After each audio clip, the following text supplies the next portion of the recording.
time has expired. Senator Hughes.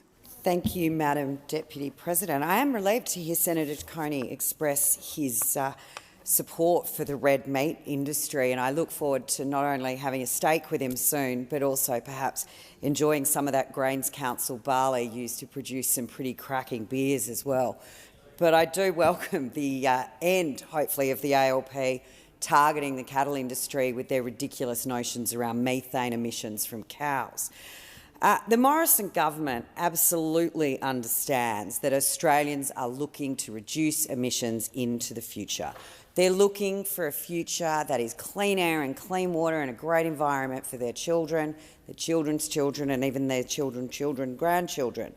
But we do, however, understand the pressures that everyday Australians and their families face. And we stand here looking to technology, not taxes, because the reason we want to look to technology is that we will never support the imposition of a carbon tax on family. We will not support the imposition of an ETS or whichever acronym you guys want to, on the other side, want to dress it up as. Heaven forbid the government benches are ever graced by those opposite again, because we know the first thing we will see is an effort to tax those everyday Australians. But what we do also understand on this side of the chamber is that net zero by 2050 does not mean zero emissions. Now, I know the far end of this chamber, they have a little bit of an inability to decipher that fact, but we know that families rely on energy to keep their homes and their businesses running and have certainty that when they need the power they can turn it on, but that this security is not achieved through taxing them and by pandering to some left-wing anti-coal and gas agenda.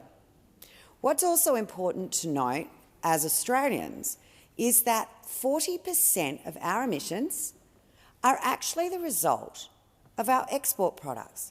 They're actually the result of how this country engages with the world. And in fact, the only two countries that have similar economies to us in this matter are New Zealand and Canada.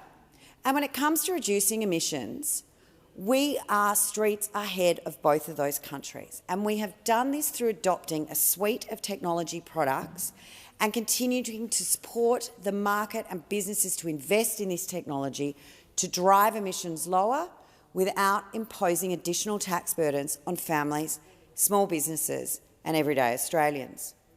So hydrogen is one of the things that this government is incredibly enthusiastic about seeing the sector grow. We've only recently opened up a new round of grants for 7 potential hydrogen hubs, one of them in the Hunter region, an area that I get to spend a great deal of time in, and I am absolutely thrilled to see that a bus company from the Central Coast Hunter region is already looking to move its fleet of buses to hydrogen, and we are going to see more and more hydrogen as part of the heavy vehicle energy and transport mix. I also had the privilege and the absolute pleasure to work with Energy Renaissance and turn the sod on the first ever lithium-ion battery storage factory being developed in Australia. Now, for those that don't understand the importance of this, what this means is when we start to develop lithium-ion battery storage, we're actually in a position to capture energy.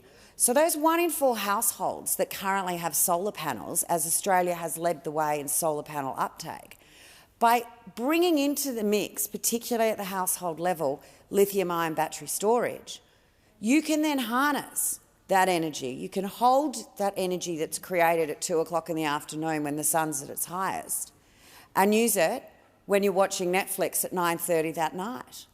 So by using storage facilities and that storage becoming cheaper and more portable, we'll see household emissions reduce. But we do understand that heavy industry, aluminium smelters, require affordable, reliable, baseload power.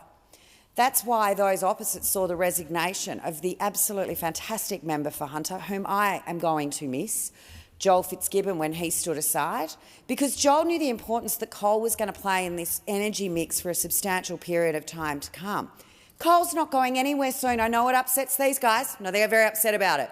Coal is going to be with us for a while. You know why we need it as well? Not only for our heavy industry. It's actually racist to want to take it away.